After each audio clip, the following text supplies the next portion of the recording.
আমার এই সাময়িক অবস্থা দেখে কষ্ট পেয়েছেন, সহানুভূতি প্রকাশ করেছেন, দোয়া করেছেন, তাদের সকলকে সালাম জানাই এবং কৃতজ্ঞতা জানাই।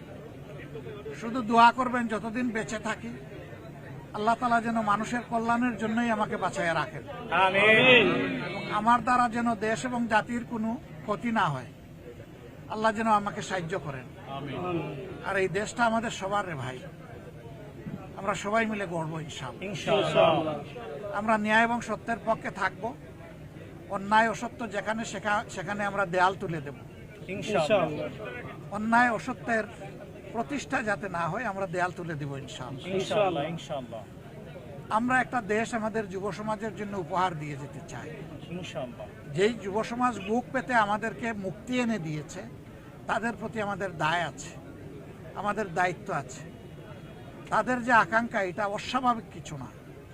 আল্লাহ তাআলা সম্প্রতিও কিছু দেশ আমাকে ঘোরার তৌফিক দিয়েছে।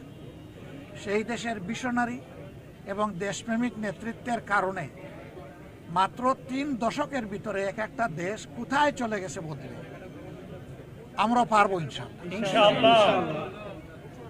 সবাই আমাদেরকে একটা কথাই বলেছে, তোমরা যদি শুধু দুর্নীতিটা দমন করতে পারো তোমাদের দেশ আমাদের চেয়ে আরো সুন্দর হয়ে যাবে ইনশাআল্লাহ। কারণ তোমাদের মানুষগুলো আমাদের দেশে যারা সার্ভিস দেয় তাদের সার্ভিসের উপর ভিত্তি করে এই সমাজ যদি আগাইতে পারে তাহলে তোমাদের দেশ কোনো আগাবে না।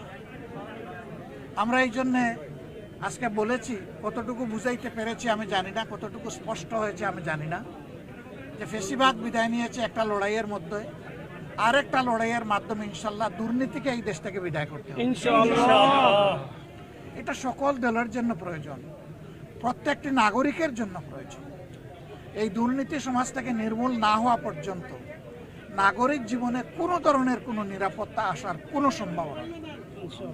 আল্লাহ তাআলা যেন এই কাজটাও আমাদেরকে করার তৌফিক দেন। আমিন। আর আমার জীবন নিয়ে আমি খুব বেশি উচ্চাভিলাষ তো নাই, আমি কোনো আশাও পোষণ করি, কিন্তু আল্লাহর কাছে একটা জিনিস চাই, যে জাতির প্রয়োজনে আমিও যেন শহীদ হতে পারি। আপনারা সবাই দোয়া রাখবেন। আসসালামু আলাইকুম। গরম পড়ছে। এই গাড়ি কোন দিকে? গাড়ি বামে বামে বামে। একটু আসতে থাকলে